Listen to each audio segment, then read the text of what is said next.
I'm not an expert or anything on the Mount Washington history, but I will be glad to share what I do know. It's been a 10+ year experience learning what I can. Back in the 1980s, when my wife and I planned on getting married, we were going to go to the Mount Washinton Hotel for our honeymoon. And a quick phone call to the desk told us that it was closed. Back then, it was only open seasonally. It was open from July to roughly the beginning of September, end of October in that area. We got married in November, so we missed it. And I didn't want to wait another year, so we could just go to the Mount Washington. We got married. Anyway, that's the difference. We went back on our anniversary 20-ish later, and I just fell in love with the place. I did not steal the name. That actually came from Joseph Stickney, who was the builder of the hotel. And we'll talk about that later. So even though I want to take credit for I love this place, it wasn't me. It was Mr. Stickney back in 1902, 1903 when he said that. But anyway, that's how I ended up going. We ended up going to the Mount Washington. I love history. And if you ever been there, how many people have been to the Mount Washington Hotel? Woo, we got hands. Okay, cool. All right, nice. If you get a chance, go up there. It's a beautiful Gilded Age hotel. And it's pretty much like stepping back in time as soon as you go in the doors. And as soon as you go in there, there's a great hallway. It's huge. And all along the hallway, there's pictures and little artifacts and brochures of the history of the hotel. And it tells a lot. And I hit every single one, and I wanted to know more. And 10 years later, I think I had enough to throw into a book. And that's how we end up where we are today. So I want to give credit to Mr. Stickney that I love this place. It actually came from him in 1903. If I can do it right. Oh, okay, cool. All right. So I'm going to talk about the Mount Washington Hotel, but I'm also going to talk about generally tourism on the western side of the White Mountains. And this is a postcard I have from 1910, which I thought was pretty cool. Through the mountains with pen and ink. Pen and Ink was actually a magazine that was given out, or you had to buy. It was a souvenir booklet of pictures of the White Mountains. Had the flume, sort of like you would see today at hotels. It had attractions and all that. But apparently they threw out a postcard too. And they claimed the White Mountains pretty much was where society leads the simple life. So the hotels back then, there was 30+ grand hotels in the White Mountains at that time, where they could hold 200 more people at one time. And the Mount Washington is the baby of them all. And I'm going to talk a little bit more about that later on. That was built towards the end of the Grand Hotel era. But in 1910, back then it was still called, it was for the simple life. Hotels were expensive back then. It was like $4, $5 a day to stay there. I don't know, almost took $35, $40 a week to stay there. And that's with your meals and everything, by the way. So, but the average person quite couldn't afford that in those days. But this postcard shows a lot. It shows, you know, the country clubs, and it's got the, if you're familiar with it, I won't be able to do that. Anyway.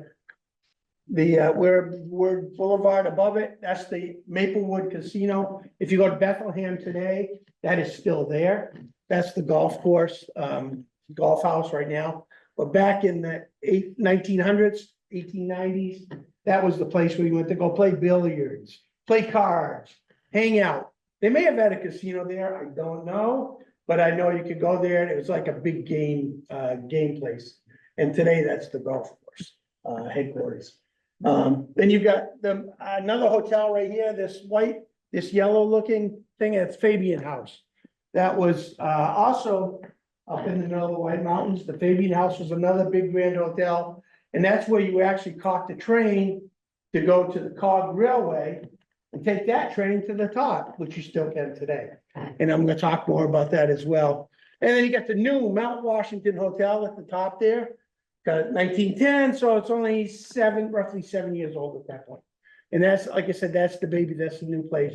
You got the Tip Top House at the top of Mount Washington. That was the first tourist place where you could stay overnight at the top of the Mount Washington. That was built in 1852. Ironically, exactly 50 years to the day, July 2nd, 1902, the Mount Washington opened up. It was not meant to be the 50th anniversary of the first hotel at the top of Mount Washington. It just happened to be a fluke, and that was the perfect day for it. And that's what they ended up doing, but it was not planned that way. So little trivia there. And then they talk about the flume, which is still there, Echo Lake, which is still there today. They were boating on it this weekend because of Columbus Day. Wow, I'm jumping ahead. Labor Day, it's the place when I was up there this weekend. Artist Bluff, that's still there. That's a nice little hike. We can overlook Echo Lake. And there was eventually the Profile House, which we'll talk about. Pretty much where Cannon Mountain is today, the parking lot. There was another grand hotel there called the Profile House. So there was a lot of big hotels in that area, a lot of fun things to do. And the old man obviously was there, and we'll talk more about that as well. Okay, what brought people to the mountains then in the early 1900s, mid 1800s is the same thing that brings us there today. We got all these nice attractions up there. You got Cathedral Ledge in Conway. You got Mount Shakora in the distance through this nice farmstead. You got the entrance to the National Forest, which did not get there until 1918, but it's a wooded area, so I threw it in there anyway. Makes it looks nice. All right. Back to my arrows. Okay, some more Upper Falls. We're gonna talk about this. This is actually behind the Mount Washinton Hotel. This is a bridge that you can actually cross on a walking path today. Actually today, Albany off the King of Angus Highway. Some more mountains off the King of Angus. All this is what brought people to the North Country. And like I said, in the 1880s, 1990s, you know, whatever, you got Bethlehem. The gazebo there, they have concerts, saw Elvis there last year. He's still around. That's awesome. So yeah, Elvis is up there in Bethlehem at least. Indian Head. And then you've got the Auto Road, which is America's oldest attraction. I learned that while researching this. That's America's oldest man-made attraction. The carriage or now the Auto Road that goes up Mount Washington. That was established 1861.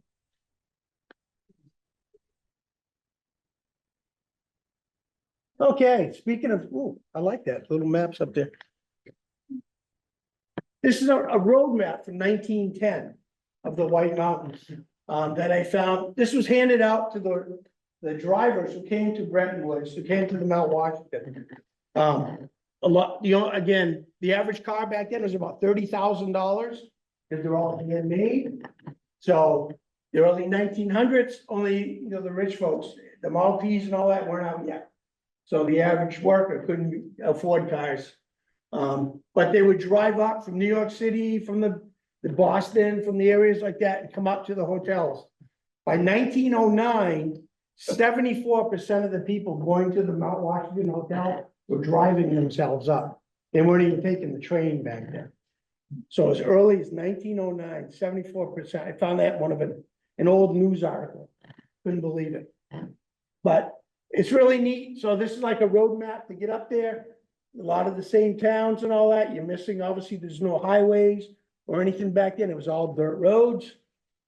And if you traveled up by car, they recommended that you travel along the tracks, and there was 2 railroad tracks in that same area.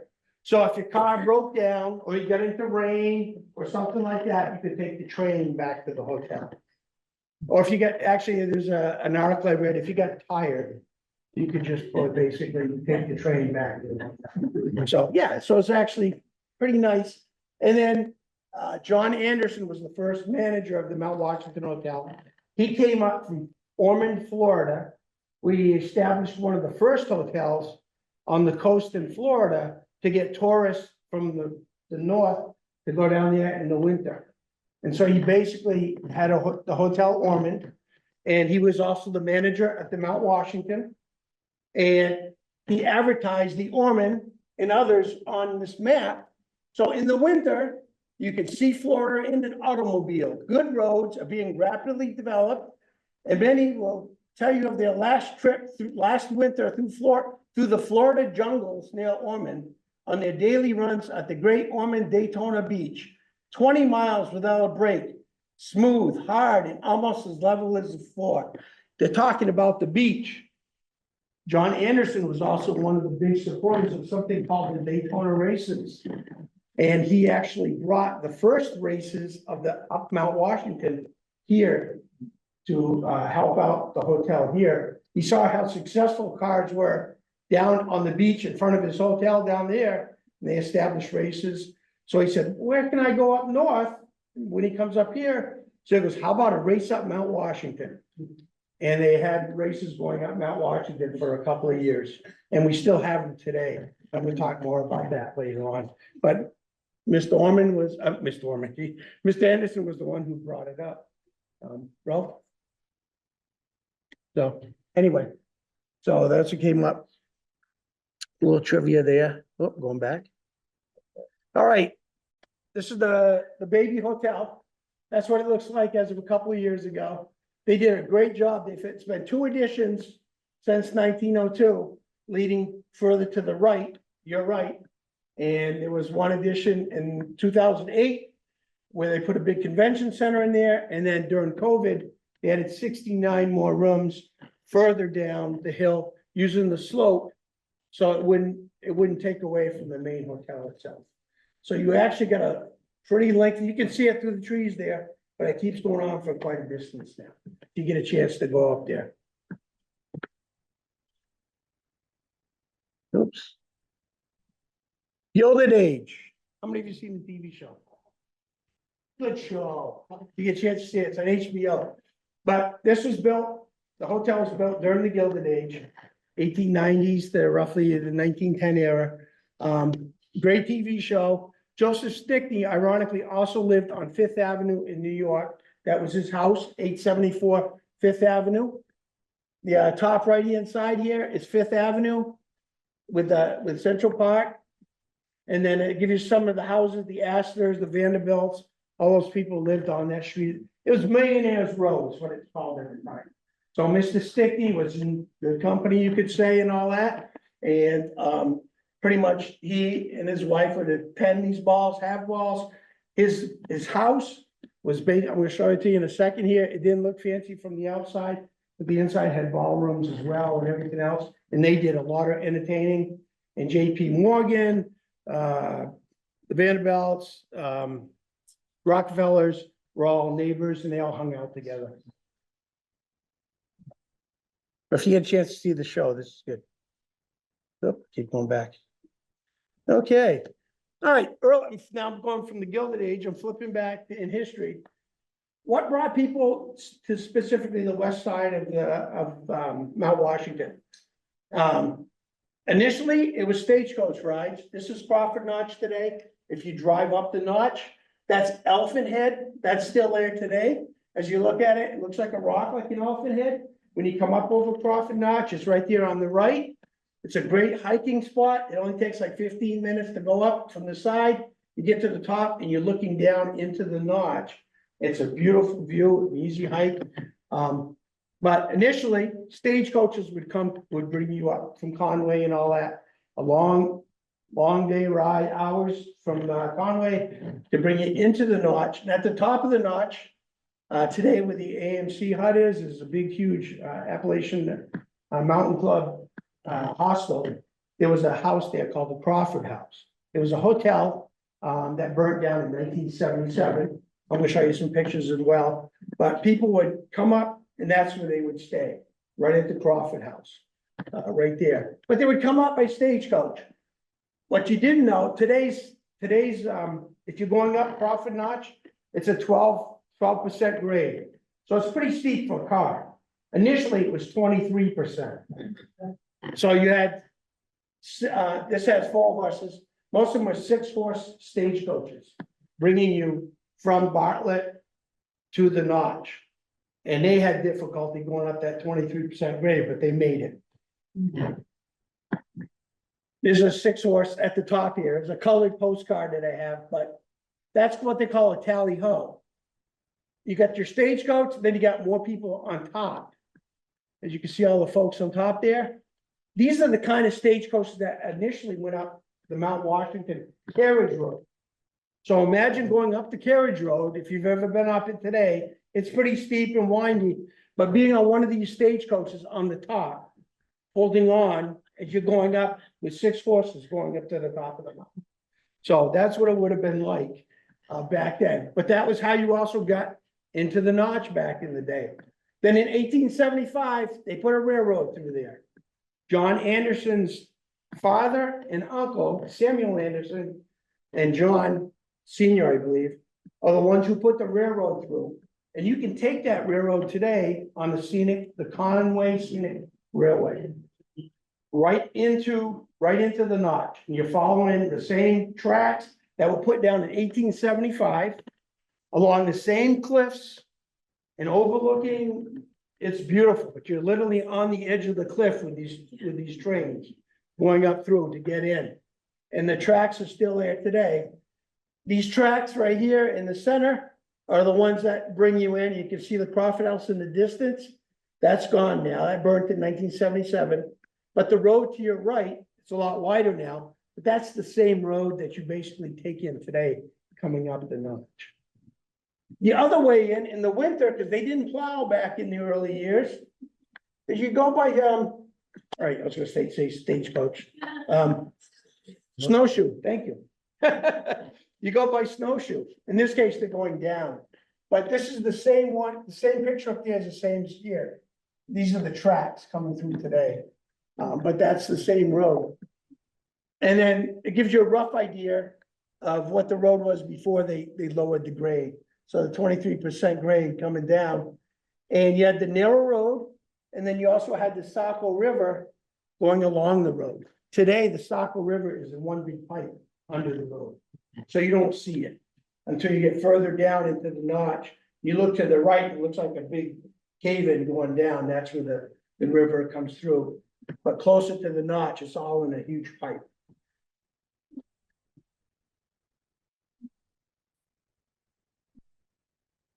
More views of the railroad. Again, this is what you take today. You got the trestle, Frankenstein trestle, you're going over, Willie's Bridge. You're going over the bridges are new, but it's the same. There's no sides, you're just going across. It's a beautiful view. If you get a chance to do it. The house at the end there, that was burnt down, I think in the 70s. That was what they called the Evans House. It was a shop foreman or section foreman. So the family that lived in there, the gentleman that worked in there, that part of the track, he had a certain area of the track that he had to work on and maintain. And they gave them a house, and he ended up dying, but the family was allowed to stay there till later on. I think until the 40s or 50s. Then it was abandoned, I think, in the 60s. It became like a hangout, and it was starting to get in bad shape, and they ended up burning it down.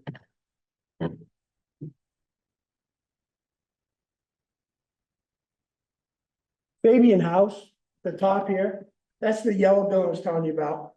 This was at the center. If you go up there today, this is the Fabian's train station.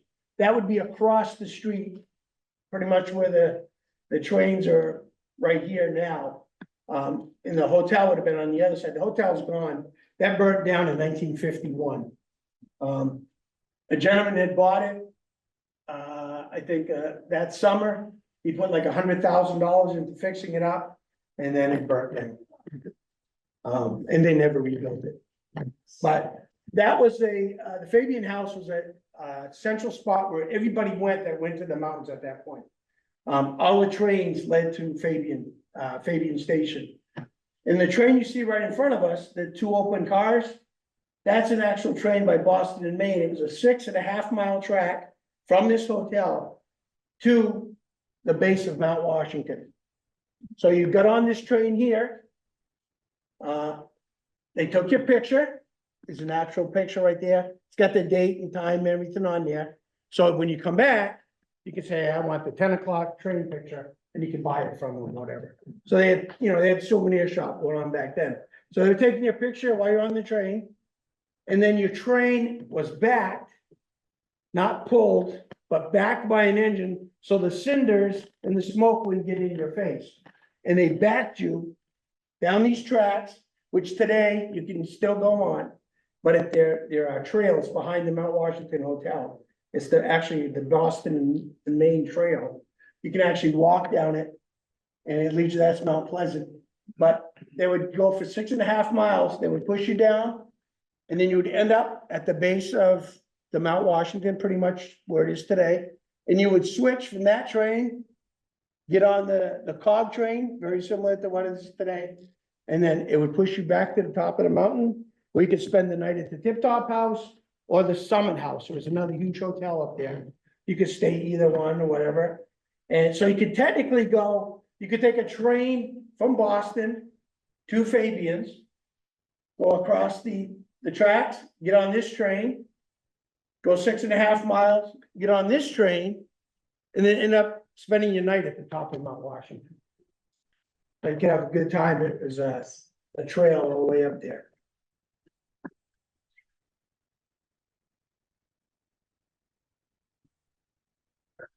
This is the inside of the Fabian house.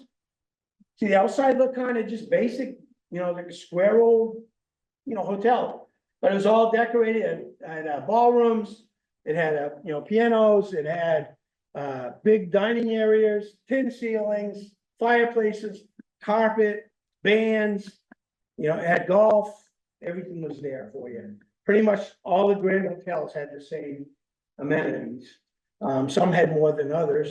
And if you looked out from the hotel, from Fabian's looking out towards the train station, they had what they called the bazaar in the center, where you could go in and you could buy souvenirs and soda and cheese and all that other stuff. But they had their own bazaar there as well. So you could, while you're waiting for the train, or you're actually in the hotel, or you could just hang out on the grounds. The Baron and Merrill, Baron, Merrill.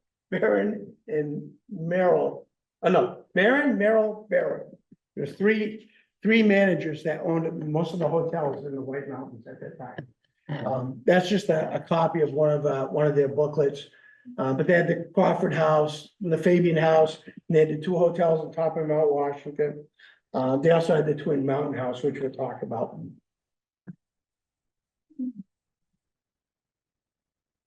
Some more views. This is the Crawford House that was up there. This is Saco Lake right here. That's there today. The AMC hostel is where the Crawford House is. Again, that burnt in 1977. It closed in 1975.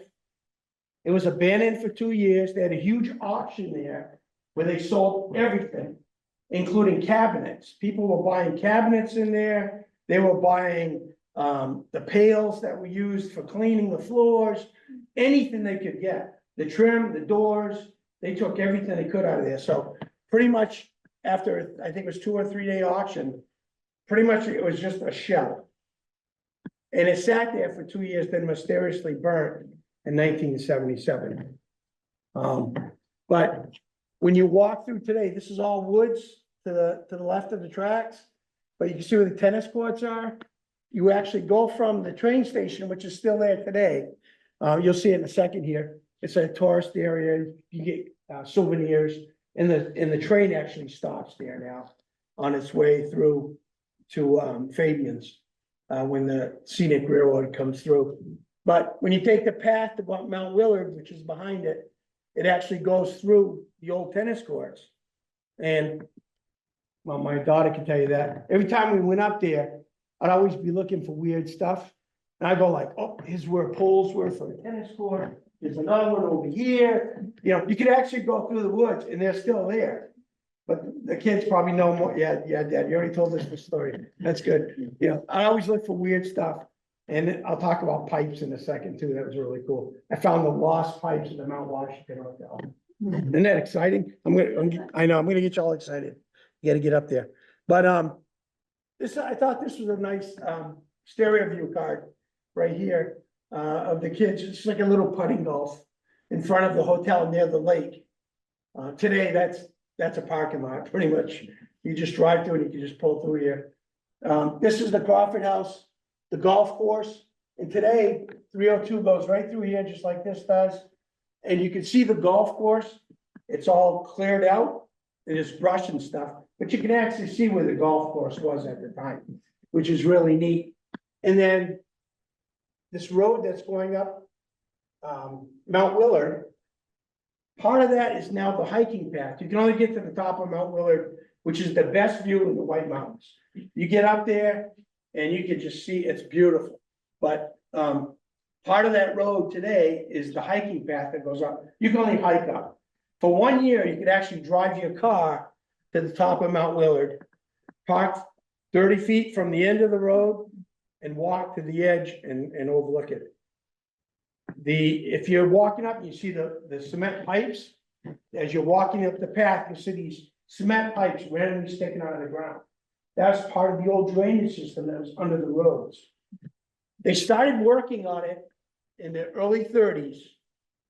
They finished in 1937 and opened it up for 1 year. You had to pay a toll somewhere near the train station. You took up, you paid a toll, and you could go up, and there was 30 parking spots at the top. And 1938, September of 1938, a huge hurricane came into New Hampshire. It's a big hurricane. And it literally washed away 5 years of work on that dirt road. It came down, it overwhelmed the drainage areas. It just washed out all the dirt, exposed the pipe, and the state said, nope, and they shut it down. And we went into World War II after that anyway. But they never rebuilt it. But prior to the cars going up for that 1 year, you could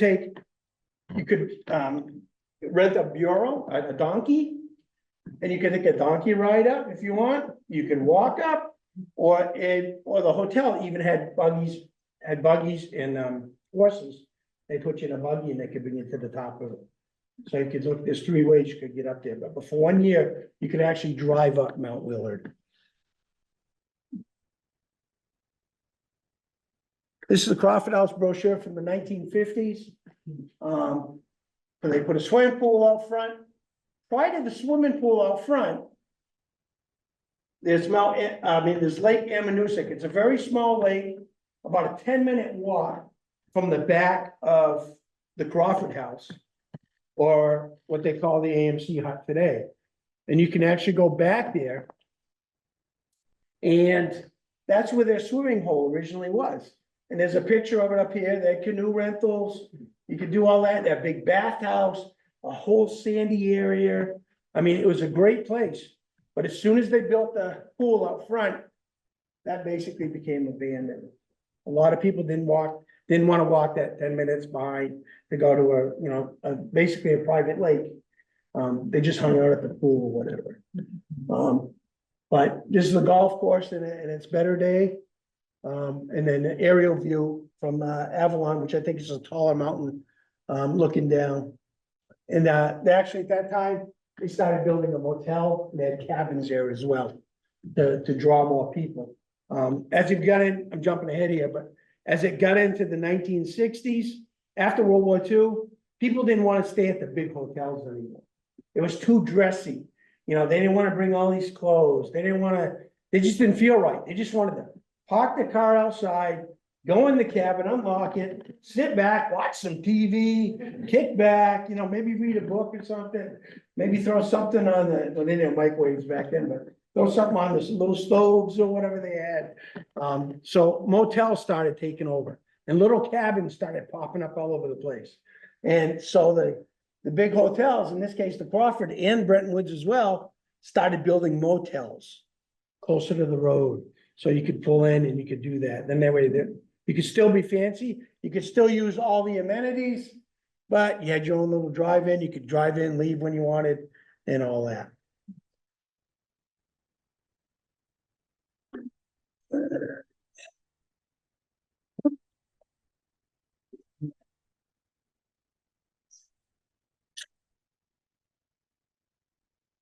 Okay. Profile house. At the top here, it was a huge hotel and 30 cabins, pretty much with a Cannon Mountain ski area, tramway is, the parking lot. That area was where the profile house was. And that was a huge attraction. The lake in front of here is Echo Lake, which is still there today. And if you look at Echo Lake, if you're going south out of Franconia Notch, now we're on the other side, we're in Franconia Notch. If you're looking at the lake, you can see towards the far end where the beach is here, you can still see remnants of the beach. You can just look, if you look at it, you can see the sandy area, there's brush and stuff in there, but you can still see where the beach area was. This hotel burnt down in 1923. It was in the middle of the summer. It was mobbed. They had 600 people there. Not one person got hurt. The fire burnt so slow that they were able to take most of the furniture and everything out and pile it up in their parking lot. So people who were staying there were going in, grabbing stuff, bringing it out. There was no real fire service at that point or anything like that. It just basically slowed down. And then they had 20 beautiful cottages. You can't see it, but on the hillside, they're basically houses. They weren't even cottages. They were like houses. So if you're rich enough or whatever, you could say, you know, I want the greenhouse for the summer. And you just, you know, pay $1,000, whatever it is. And that's your house. And you could still walk in to the profile house and have dinner and all that. But you had your own place. The fire burnt from here, and all these cottages were connected by wooden walkways. The fire literally went down the walkways from cottage to cottage, cottage, cottage, and it burnt down. The benefit of the fire was, that's what Franconia Notch State Park came to being. When after it burnt down, the owners at that time were debating whether or not to rebuild. And they actually went out and had new plans built they were gonna build a bigger place. It was gonna be real nice.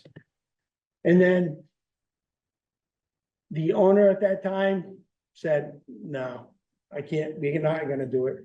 They ended up selling it to the state. And this estate had 10,000 acres.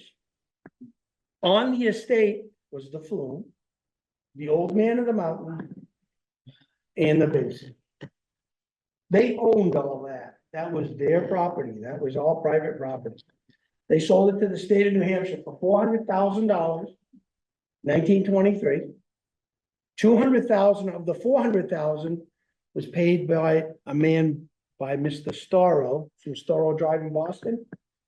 He gave $100,000 of that 200,000, and the other 100,000 was given by the Society for the Prevention of New Hampshire Forests. So that $400,000, basically the forest folks, because they didn't want it to be destroyed. They actually made posters of, they were afraid the lumber people were gonna come in and start chopping all the lumber around the old man. And there's a poster, I wish I had it, but it's just the old man of the mountain and all the trees cut all around it, just cut down. And, but it never came to that. They were able to save it. So the flume, Echo Lake, oh, they own Echo Lake too. They had everything. So that was a benefit of that. But to get to this hotel, this is one of the early ones. This is, I think, from the 1880s, 1870s. You'd have to take a stagecoach from Bethlehem in to go back into the knot, because you couldn't go like today. You couldn't go from Bretton Woods straight over like 93 or 302 to cut right over to Franconia. You had to go up to Bethlehem, then swing back down again. And so you had the stagecoaches, and then in the 1870s, they actually had their own rail line. So you could take a train. You could take a train from Fabian to Bethlehem, then a train into the profile house. All right, now we got some Bethlehem folks here. The Maplewood, that was another great hotel that burned down in 1963, if I remember right.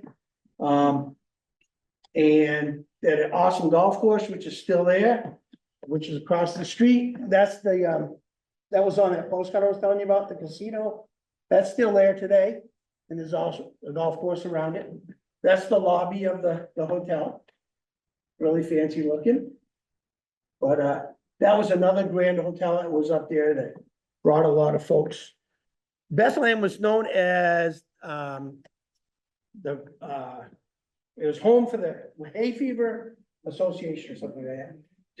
If people to get out of the cities, they didn't want the fevers, the effects of the hay fever and all that. They would go to the clean air of Bethlehem, and there was like 30 different buildings, I think, that could house 40 or more people, just in that small town. And it's still an awesome place to go now, though a lot of the grand hotels are gone. All right, getting back towards the Mount Washington. The final one is the Twin Mountain House. Right here, this is from the 1860s. This, I think, is from the 1890s. Twin Mountain House is gone now. Ironically, it was up and running till 1959. In 1960, a gentleman bought it, tore it down because he was gonna do something, and he never did it. So basically, it became history. If you go up there today at the intersection Route 3 and 302, there's a cog railway train and an information booth on the site of where the Twin Mountain House was. Susquehanna, why do I have a boat in here? I know somebody does, already knows. That was Joseph Stickney's boat. Joseph Stickney loved yachting. He made his money in the coal fields of Pennsylvania. He was born in Concord, New Hampshire in 1840. By 1861, he was on the road south. It depends what story you read, but one says he went down there to go into the coal mines with an uncle. And another one says he just wanted to get out, get away. So either way, he ended up in Pennsylvania. By 1865, he was running a coal company, which later became the Susquehanna Coal Company in Nanticoke, Pennsylvania. And he became a millionaire before age 30. And he got early into the coal fields down there in that area in Nanticoke. They hadn't started developing coal fields yet. He got into it right away. He got into it with a couple of partners.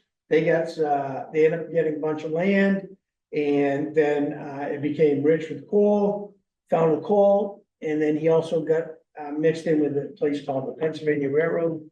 Now moved the coal and all that. But he came back to New Hampshire once he made his millions down there in Pennsylvania.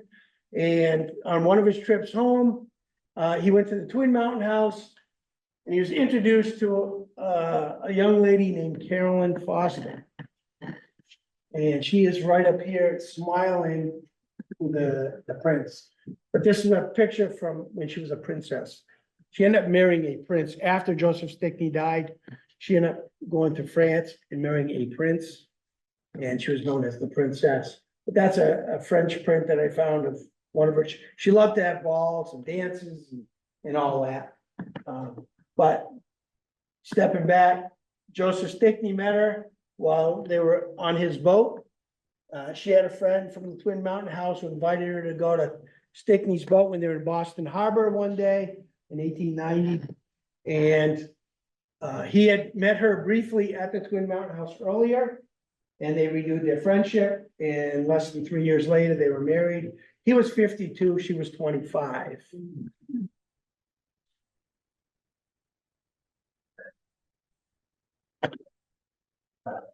Unfortunately, the only picture I have is his obituary picture.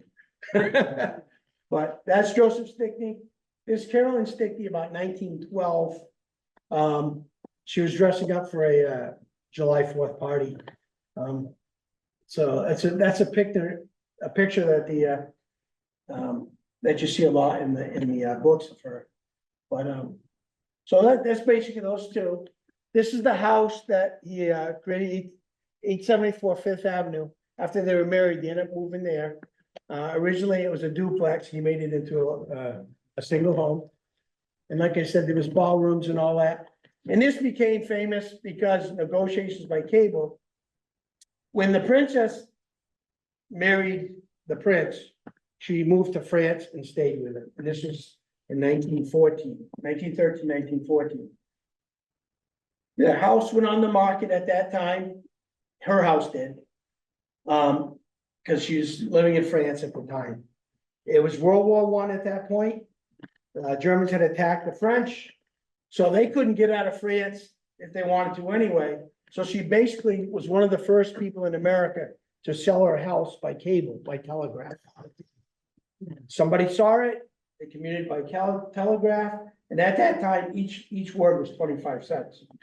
So they had to go back and forth, and eventually they negotiated a sale, and she ends up selling their house in 1917. I have no idea what the price was, but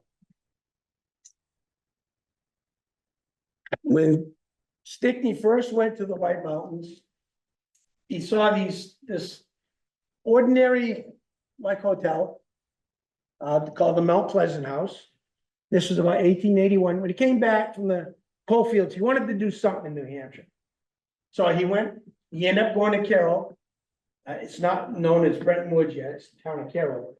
And saw this place and bought it. And he was gonna renovate it and turn it into a first-class hotel. So he added a fourth floor. When he bought it, it was just 3 floors. He added a fourth floor, put the fancy thing on the top, added a couple of outbuildings and all that. And then he said, nah, this isn't good enough. This isn't grand enough. So in 1895, he got another architect to help him work on making it bigger and better. And he ends up adding music rooms, and that was the view from the hotel. That ridge that's up there now is where the Mount Washington is eventually going to be built. But they had a clear view from the Mount Pleasant House to the Mount Washington. So it was a perfect spot to renovate, fix up his house, make it a mansion, all that. And this is what he ended up turning it into at that top there. And then the big music room. This is the lobby inside. Now the Mount Pleasant House is becoming an area where rich people want to come down. It doesn't look like an ordinary hotel. He's building it up. He's making it fancy. He's getting into it, but he still didn't feel right. It's got to be something else here. So he's looking. Oh, I'm stepping ahead here. He's looking across. He's thinking about building another hotel. But this is a nice view of it from, if you were at the Mount Washington today, looking across 302, which is right here in the center, on the other side of the tracks. That's where the lodge is today.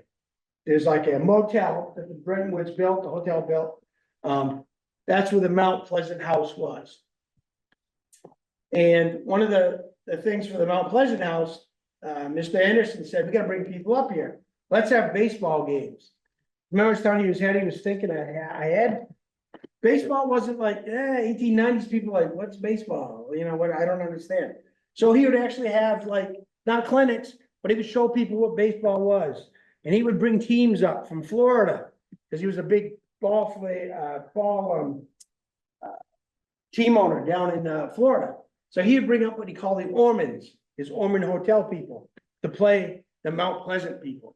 And so they would have games. And they actually had a ball field where the golf course is today on the entrance into the Mount Washington. There was a ball field there. And you can still see the golf course in the background. They just built around it. And then later on, it doesn't show on here, but they actually built bleachers. They had huge bleachers on both sides, covered bleachers, just like you were at the Red Sox game or something. And they brought hundreds of people to the ball games and showed them how to play ball and get into it. And the physician, they had a full-time doctor at the Mount Washington Hotel in the Mount Pleasant, Dr. Blake.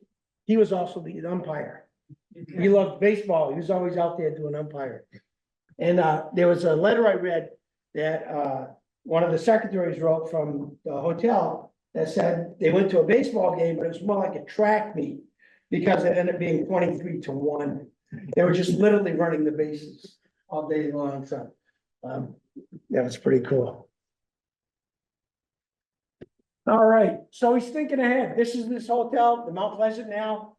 That rocky ledge right there behind the barns, that's gonna be home to the Mount Washington. He's thinking about it. He's like, I'm gonna build a hotel up there. He started asking around. Charles Gifford, who helped design one of his houses on Jekyll Island, which is the Millionaire's Island down off Georgia, which he was part of. He lived there, of course, at certain times, but he hired him as an architect. And he came up with this hotel design, pretty much what's there today, the shape of a Y. So every room could have a view. And then this is one of the earliest letterheads, but it shows the Mount Washington and the Mount Pleasant. But on that hill, beyond the barns, is where he starts constructing the Mount Washington Hotel. The barn that's there was actually used for the Mount Pleasant and briefly for the Mount Washington. They actually grew their own vegetables. They had cattle at one point. They had dairy cattle. They had goats, but mostly the goats were used on the golf courses as the lawnmowers. That's a pretty cool postcard to have on that. But they did have that. By 1905, they were phasing out the farm. They found it cheaper because back then you actually had refrigerated cars. It was cheaper to bring the food in than to raise the cattle and all that other stuff. All right, they started building the hotel. They used the rock on that ledge to make the foundation. So when you go up there today, you actually see the rock foundation. That was from the rocks on that ledge. Behind the hotel, you can see it up in the distance, like little houses in the woods. If you look behind the hotel today, you can see where the river, the Ammonoosuc River bends. On that bend was Little Italy.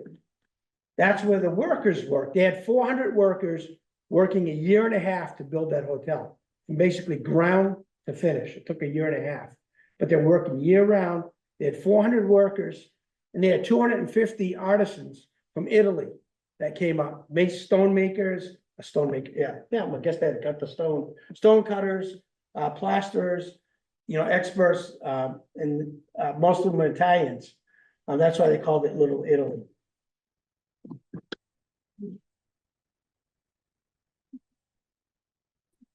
This is one of the first ads that came out after the hotel was built. So you've got that picture that I told you with the Mount Pleasant, but now you have the new Mount Washington in the background. They were really big on ads. John Anderson, the manager, made his own ads. They printed their own print shop, which they still do today, but it's abandoned. They had their own print shop. They did their own ads and all that. And then these are the sheep I was talking about, that the lawnmowers. Did you notice the color of the roofs? Moss green. From 1902 to 1907, the roofs of the Mount Washington and the Mount Pleasant were moss green. And they had like a yellow tinge to the plaster. In 1907,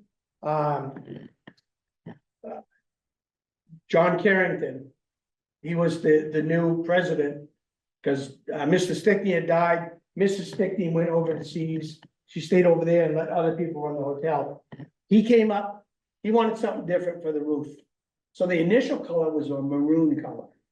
Today it's like a candy apple red or whatever, but that was not there originally. It was always, the original color was actually green. The inside of the hotel, it broke a lot of different modes up here. They had an indoor swimming pool, they still do today. The water that was pumped into that was the pipes I was telling you about. It's from 4 miles away. Basically, Mount Clinton on the far side, where by the AMC hut is today. You can follow the pipes from there. You still can along the roads going to the Mount Washington. They're discontinued now, but the actual pipes are still there. In the ballroom, you go in there. In the back, they originally had a 12 by 12 glass window in the stage. So as you're walking the outside, the veranda is 1/6 of a mile. So if you go back and forth 6 times, you've gone a mile. But you used to be able to walk the edge and you could look in at night and see the lights. You could see people dancing and all that, or vice versa. They could look out, see the shadows or whatever. That's gone now. That's because of safety issue. They got rid of it. They were thinking ahead in their ballroom. If you go in there today, you'll see there's like 2 sections. You got the main ballroom and then there's like 2 outside smaller areas. It was designed so people back then, women had the big dresses. Most ballrooms, you sat on the edge of the ballroom, and if people are swinging by you, they're gonna whack you with the dress and all that.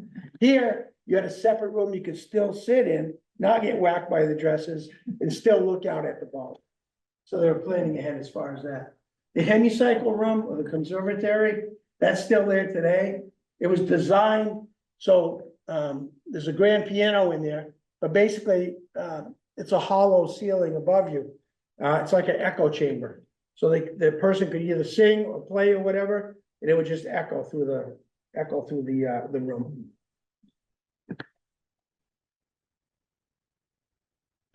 They had their own lake. Today, it's the practice driving course. But yeah, they had their own lake, Lake Carolyn. He named it after his wife. Isn't that nice? But you could actually rent boats. You could canoe out there. You could, do whatever. And then, right here, you can't see it, but it actually goes up to like a peak. And you can still see it today when you go down there. But at the top of that peak, they had like a gazebo. So you could sit up there and overlook the lake and all that, which was nice. Horses, they still do that today. You can take horse rides. Carolyn Stickney's favorite recreation was to get on her horse. She kept her horse up there. And even though she went to France before the war, she would go over there during the winters. And then in the summer, come back and then stay at the Mount Washington. The Cave Grill at the basement of the hotel is what they call the Cave Grill. It's basically one huge walled in area. It was originally squash courts. And then prior to Prohibition, it became like a bar speakeasy. And if you go in there today, it's a wooden floor. This is a brick floor, but there's an opening in the floor. Well, there's a door on it.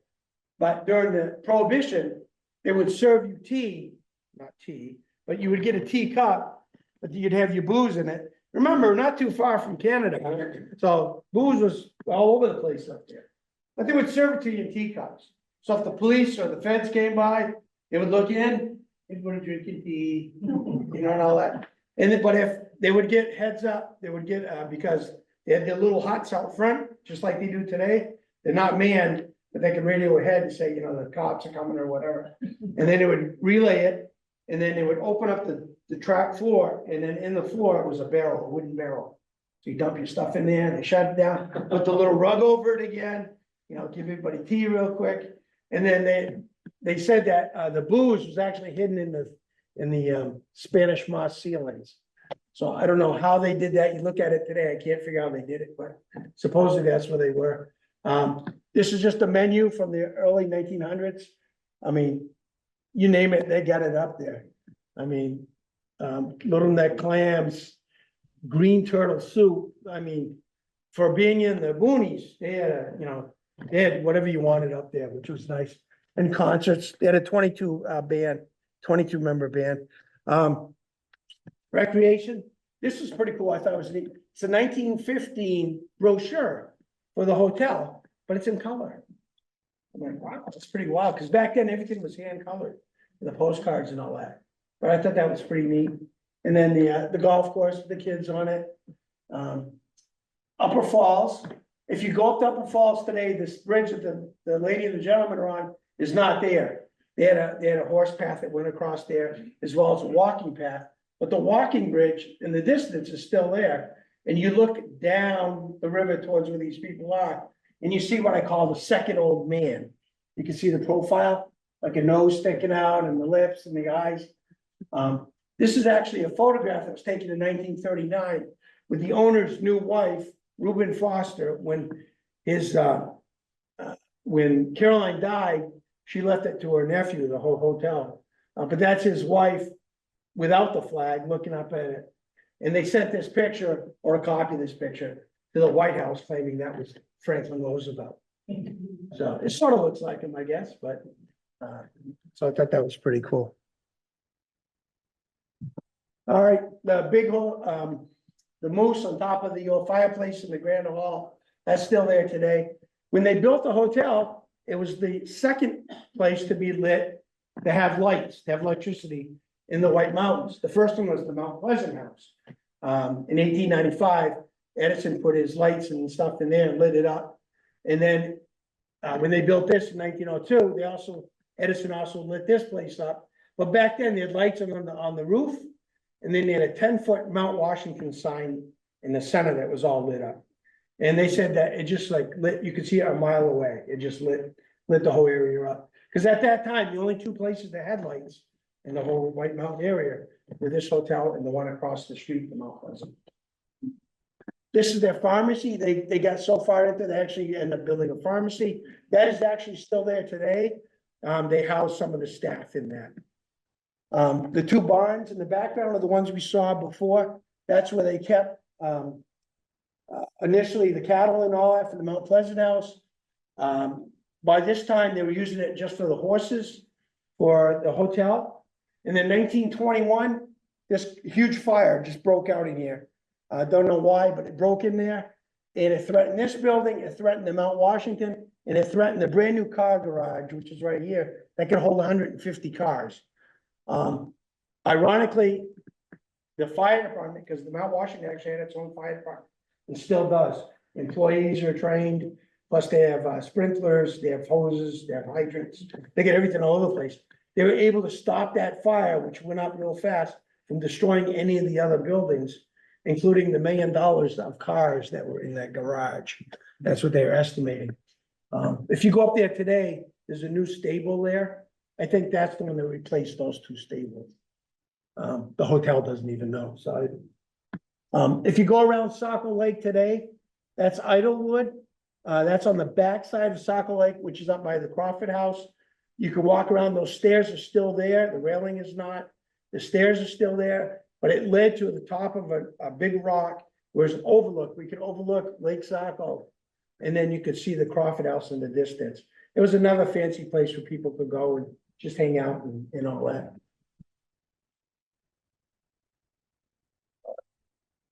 Mount Washington actually had had a song written about it. William Tyers, he was the first African-American that was an ASCAP, the Association for, I can't remember what it stands for, but they write songs and all that. He actually worked at the Mount Washington for several years, led their orchestra, and he actually wrote and dedicated a song to the both hotels. The hotel was known in 1944 for hosting the monetary conference. Basically, we established the World Bank at the end of World War II to help build Europe. They still have a huge display there for that. You could get tally hole rides back then as well. And then the hotel also gave out brochures. So if you want to take a short walk or a long walk or whatever, they had, little maps and stuff in there. They had bridle pass, they still do. I think it's like 30 miles of bridle pass up there. So there's quite a lot. This is another one of my favorite hotel cards. Anderson Price Hotels, those were the managers. But they had a whole bunch of hotels, including Mount Washington, Mount Pleasant, Bretton Arms, which is still there today. That's the smaller one up front, in front of the hotel. That was originally like a farmer's house, and then he renovated it and turned it into a chauffeur house. So all these people that were driving the cars for all the rich folks up there, they couldn't stay in the big house, the Mount Washington, but they could stay in the chauffeur's hotel, which was the Bretton Arms. And then you had Bretton Hall and Seymour in New York City, and Bretton Inn at Ormond Beach, but they controlled them all. But I like this here because you just check off. You buy the postcard, you check off, the weather's fine, arrived, nights are cool, great golf, you just check off whatever you want. Gym, dandy, billiards and bowling, you like that. Right next to me when I go home, love to have the children or thrash them, whatever. You got everything there. Sleep well, he's definitely eating good, he's got exclamation points, glow ups. But I thought that was pretty cool. And that also has the green roof, but it's from 1906, even though it says 1908 on it. When cars started getting big, the hotel started coming up with its own tours. The Ideal Tour was one of the tours that came up. Basically, it led people from the big cities north, and it's sort of like a AAA roadmap like you used to get. They would check off, you know, different towns you could go to and how to get there. They would do that, and this is one of their books, with the profile house in the distance. That's Willie's, if you went through Willie's station today, going in. Automobile parade at the Mount Washington, and the auto entrance. If you go up there today, you look to the left of the whole hotel, and that's, the employees go in there now. But they did not want, Carolyn did not like the cars going to the front door of the hotel. Even though they didn't have, horses sort of disappeared, they still had horses, but nobody was coming by stagecoach or anything at that point. But the air, probably because the stink of the motors, the loud and all that other stuff.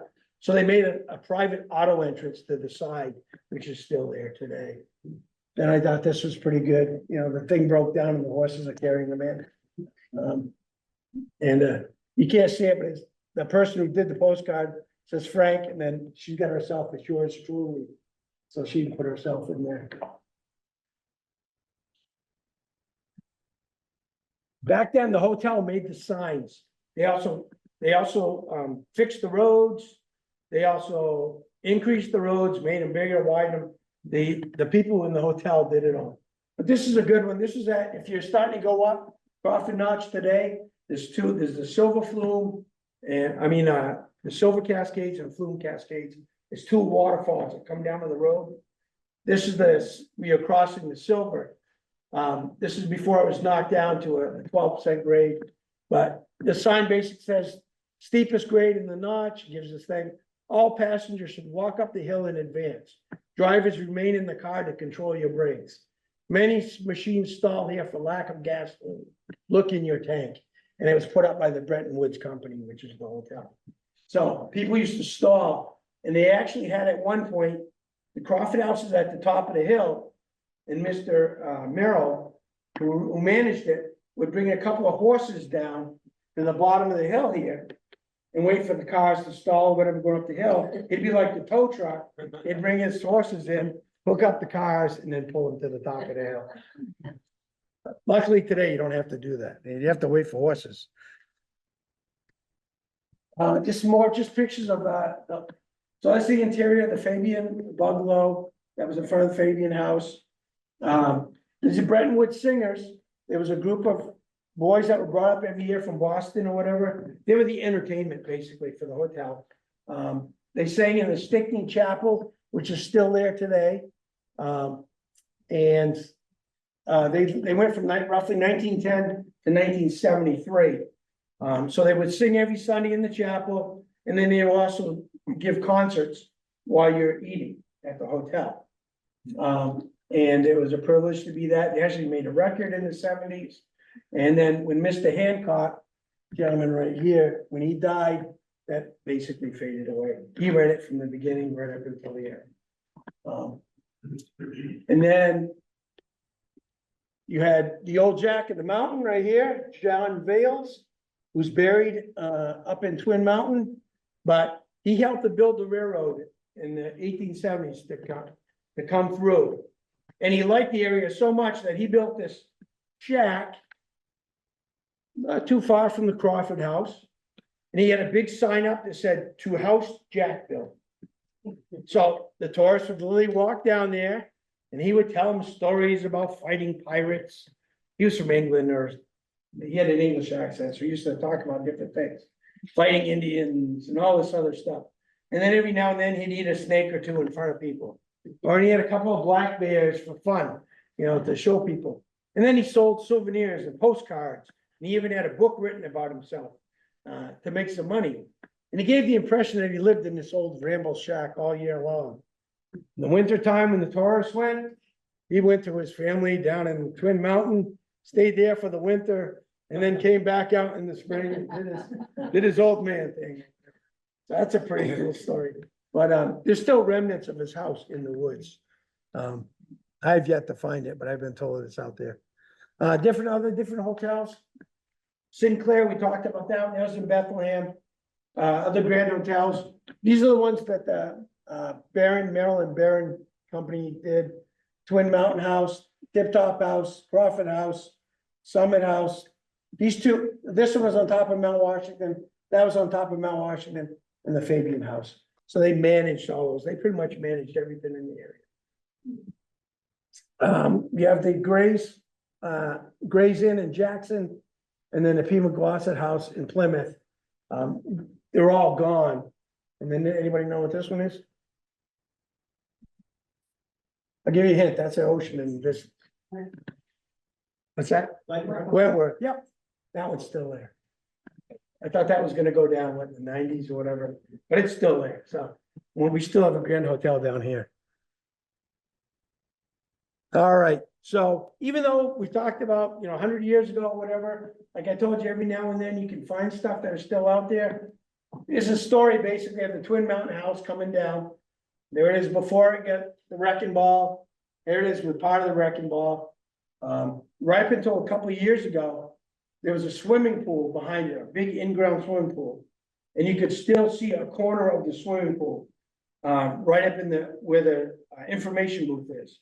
But they have since enlarged that parking lot and that's now buried. So you can't see the swimming pool. But Ripley Falls, that's still there. That's in 1890. That was taken last year. Crawford Notch, this was this past winter, going out of the notch.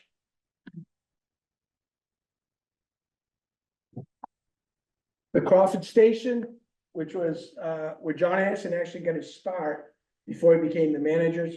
When his dad and his uncle built the railroad through, they made him the station agent. He was the first station agent there. So that's still there today. That's like a little museum. That's really cool to go to. This is the view from the top of Mount Willard. This is the road and the railroad tracks. I mean, this is the railroad tracks, the road's over here. I don't know if you can really see up there, the top one, you see like metal poles sticking out. It's not rebar. Those are actually beds from the Crawford House. In the 1960s, they had to rebuild their water supply dam. And you go up, it's part of the Crawford Path, but you go up there and the cement started to break away. And you can actually see the old brass beds that they used as the rebar. You can still see it today. So 100 and something years ago, people were laying on those things. Now it's part of the dam, which is no longer workable. These are this is the Willard Path, part of the auto road, and you can see the cement pipe coming through there. Every now and then you'll see it as you go up. But that was part of the drainage path when the road was there.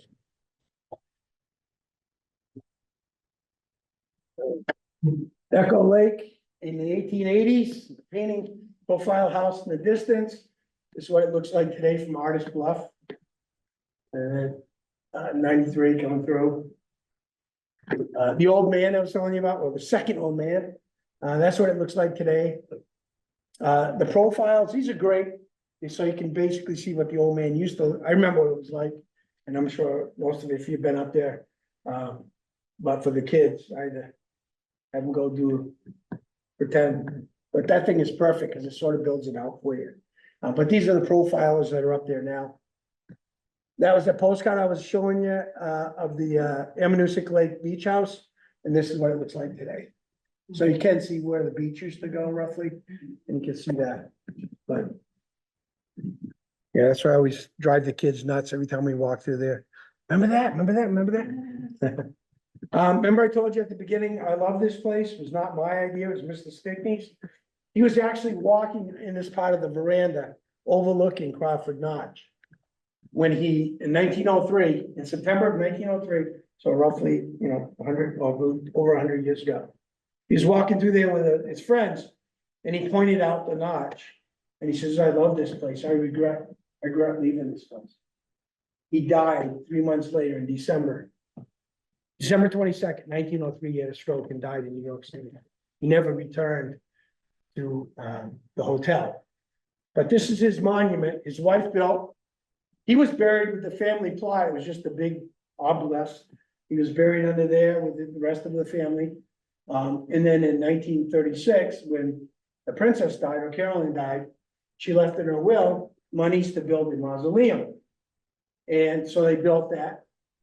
I think it was not to cost more than $30,000. I got it written in the book, but anyway. And if you look at it, if you go around it today, except for the back, there's a little window And then you got these little windows in the door up front here. So I'm looking through the little windows out front here, and you can see through on a nice day, and this is the little window in the back. It's Crawford Notch. So to me, he never left Crawford Notch, because his wife put it there in a Tiffany window. But that's right up in the Old North Cemetery up in Concord. But it's pretty cool. It's neat when you get there, because it sticks out. And then past his mausoleum is President Pierce. He's out there as well. So, any questions? Thank you for your time. Sorry I rambled on.